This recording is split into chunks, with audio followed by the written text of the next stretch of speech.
நம்முடைய நாட்டின் ஒன்றிய அரசு சமீபத்தில் டீலிமிட்டேஷன் என்கிற பெயரில் தொகுதி மறுவரை என்ற ஒரு காரியத்தை உருவாக்குவதற்கு திட்டமிடக்கூடிய நிகழ்வை நீங்கள் கேள்விப்பட்டிருக்கலாம். அது நேற்று இன்னைக்கு போட்ட திட்டம்லாம் கிடையாது. புது பாராளுமன்ற கட்டடத்தை 2023 மே 28 திறந்தார்கள். ஏன் பழைய பாராளுமன்ற கட்டடம் இடிஞ்சு விழுந்துருச்சா? அதெல்லாம் நல்லா தான் இருக்கு. ஆனால் பழைய பாராளுமன்ற கட்டடத்தில் 500 சொச்ச பேர் மட்டும்தான் பாராளுமன்ற லோக்சபா உறுப்பினர்கள் உட்கார முடியும். புதிய பாராளுமன்ற கட்டடத்தில் ஏறத்தாழ 900 பேர் உட்கார முடியும். அப்ப அவங்க கட்டும் போதே இங்க இருக்கக்கூடிய நடுநிலை சிந்தனை கொண்ட சில மக்கள் சொன்னார்கள், இவர்கள் லோக்சபா உறுப்பினர்களை அதிகப்படுத்த பார்க்கிறாங்க. நல்லது தானே? இன்னும் உறுப்பினர்கள் அதிகமான இந்த சமுதாயத்துக்கு நல்லது தானே நடக்கும்? நடக்காது. முதல்ல ஒரு திட்டத்தை கொண்டு வருவது யாருன்னு பாருங்க. அப்பதான் நல்லது செய்யறானா கெட்டது செய்யறானாங்கிறது தெரியும். இந்த லோக்சபா உறுப்பினர்கள் அதிகமாவது யாருக்கு லாபத்தை தரும்? அந்த அரசுக்கு மட்டும் லாபத்தை தரும்.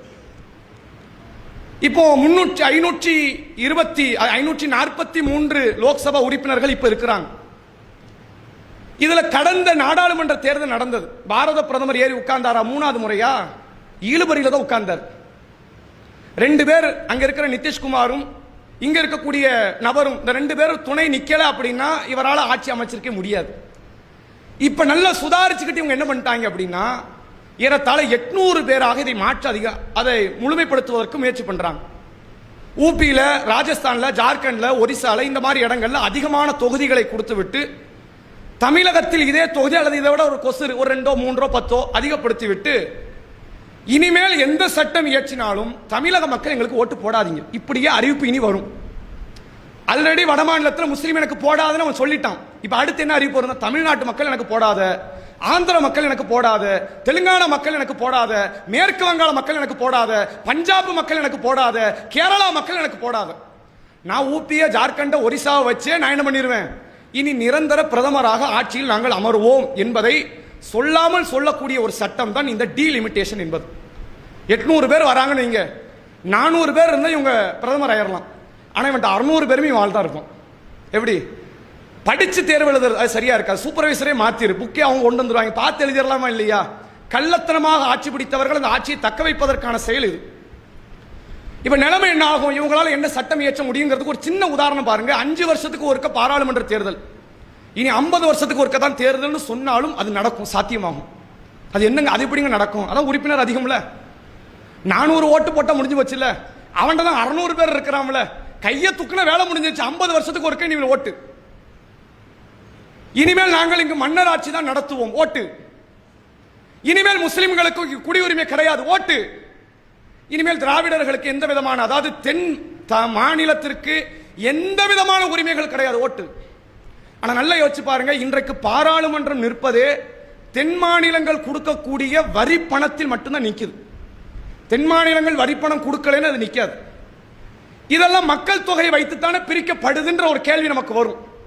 1971க்கு பிறகு இந்திய அரசு அன்றைக்கு இருந்த ஆட்சி முறை என்ன சொன்னது என்று கேட்டால், ஒரு குடும்பத்துக்கு 2 பிள்ளைகளை பெத்தெடுங்க, அதுக்கு மேல பெத்து எடுக்காதீங்க. நிறைய பிள்ளைகளுக்கு படிக்க வைக்க முடியல, மருத்துவம் கொடுக்க முடியல, சாப்பாடு கொடுக்க முடியல அப்படின்ன உடனே தென்னிந்தியாவில் இருப்பவர்கள் இதை கரெக்டாக கடைபிடிச்சாங்க. ஆனா வடமாநிலத்துக்கார யாரும் இதை கடைபிடிக்கல. அப்பவே இந்த சட்டம் வரும்போது இங்க இருக்கிற மக்கள் கேட்டாங்க, அப்ப நாங்க மெஜாரிட்டி குறைஞ்சிட்டோம், நீ தொகுதி மாத்திருவே, அப்படிலாம் மாத்த மாட்டோம்னு வாக்குறுதி அளித்தவர்கள் இப்ப என்ன பண்ணிட்டாங்க, அங்க மக்கள் தொகை கூடிருச்சு, அதனால அங்க தொகுதி அதிகமாக்குறோம், இங்க குறைக்கிறோம் என்ற ஒரு பூச்சாண்டி காரியத்தை இவர்கள் செய்கிறார்கள். இதனுடைய விளைவு நல்ல தெரிஞ்சுக்கங்க, சிறுபான்மையின மக்களை அவன் என்னைக்கோ தொலைச்சிக்கிட்ட ஆரம்பிச்சிட்டான். அது கொஞ்சம் கொஞ்சமா நகருது. இப்ப குரல் கொடுக்கிறது ஒரு 4 மாநிலம் குரல் கொடுத்துக்கிட்டு இருக்கு. இருக்கிற கேரளா, இந்த தமிழ்நாடு, இந்த மேற்கு வங்க, இந்த பஞ்சாப்னு ஒரு 4-5 மாநிலம் குரல் கொடுக்கறான். அவனால அதையாவது செய்ய முடியும், செய்யறான்.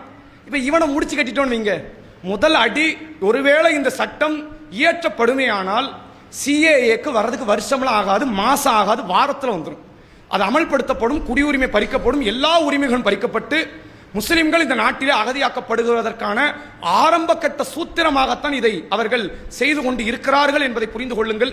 இது உண்மையில் இது ஒரு அரசு செய்ய வேண்டியதில்லை, தடுக்க வேண்டியது மொத்த தமிழகமும் மொத்த தென் மாநிலங்களும் எல்லாரும் தடுக்க வேண்டிய அளவிற்கு, சிஏஏ அளவிற்கு இது உண்மையில் பூதாகரமாக வெடிக்கப்படக்கூடிய ஒரு காரியம். நம்ம கிட்ட இருந்து வரிப்பணம் போகுது, ஆனா நமக்கான கல்வி உரிமை கிடைப்பது கிடையாது. அப்படிப்பட்ட ஒரு சட்டத்தை, கொடுஞ்சட்டத்தை, சிஏஏ விட ஒரு படி உயர்ந்த கொடுஞ்சட்டத்தை அவர்கள் கொண்டு வருவதற்கான காரியம் இந்த டீலிமிட்டேஷன் என்பது. இதை புரிந்து இதை தடுப்பதற்கான முயற்சிகளில் நாம் ஈடுபட வேண்டும். கூடுதலாக இன்னும் சில நாட்களில் நாம ஓட்டு போடக்கூடிய இடத்துல இருக்கிறோம். யாருக்கு போடணும்னு சொல்வதற்கான இடம் இது இல்லை, அதை பேசுவதற்கு நான் வரல, நமக்கு அது தேவையில்லை. ஆனால் ஒன்றை நீங்கள் புரிந்து கொள்ளுங்கள், யாருக்கு ஓட்டு போடக்கூடாதுங்கிறது.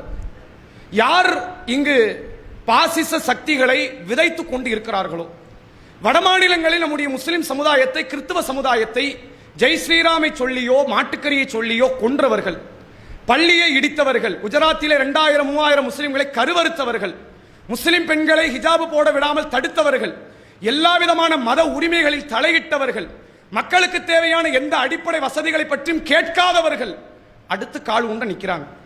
இவர் 2வது இடத்துல வந்துட்டானா அடுத்த முறை முதல் இடத்துக்கு வருவான். அவன் திட்டம் இப்ப முதல் இடமே இல்லை, அவன் 2வது இடம் வரணுங்கிறதா திட்டம். இப்ப அவன் 2வது இடத்தை அவன் அடைவான், அடுத்த முறை அவன் முதல் இடத்தை அடைவான். யார் இந்த பாசிசத்தை உள்ள கொண்டு வரானோ அவன் ஒரு காலமும் இந்த தமிழகத்தில் ஆட்சி அமைக்க முடியாது என்ற சூழலை தமிழக மக்கள் உருவாக்கணும். அதை நீங்க புரிஞ்சுக்கங்க. நம்மை ஆளக்கூடியவர்கள் கெட்டவர்களா நல்லவர்களா என்று பார்க்கிற இடம் அல்ல இது. இப்பதான் முஸ்லீம் சமுதாயம் ஒன்னு நிக்கிறாங்க. இதுக்கு முன்னாடி இப்படி இல்லை, இப்படி எல்லாம் கண்கொள்ளா காட்சி, இதெல்லாம் எல்லா பையனும் ஒண்ணு சேர்ந்து நிக்கிறது, இதெல்லாம் கண்கொள்ளா காட்சி. இப்ப இந்த நேரத்தில் இது மாதிரி தற்குறித்தனமான சில காரியத்தில் நம்ம ஈடுபட்டு அது ஓட்டை பிரித்து அது இன்னொரு கெட்டவர்களை, கேடு கெட்டவர்களை இந்த சமுதாயத்திற்கு கொண்டு வருவதற்கு ஒரு வழிகள் அமைந்து விடக்கூடாது. இப்ப வரைக்குமே ஓரளவு நமக்கு ஃபேவரான ஒரு நிலையில மத ரீதியாக மக்களை பிரித்து பார்க்காத ஒரு ஆட்சி அமைந்திருக்கும் போதே திருப்பரங்குன்றத்தில் எவ்வளவு பெரிய சதி வேலைகளை செய்தார்கள் என்பது உங்களுக்கு தெரியும். ஒருவேளை இவர்கள் வந்தால், பாசிசம் இங்கு கால் ஊன்றினால் நடக்கிற விபரீதங்கள் இதைவிட கொடிய நிகழ்வாக மாறிவிடும் என்பதை உங்களுக்கு அந்த எச்சரிக்கையை தான் நாம் நினைவுபடுத்துகிறோம். வாஹிர் தஅவானா அல்ஹம்துலில்லாஹி ரப்பில் ஆலமீன். அஸ்ஸலாமு அலைக்கும் வரஹ்மத்துல்லாஹி.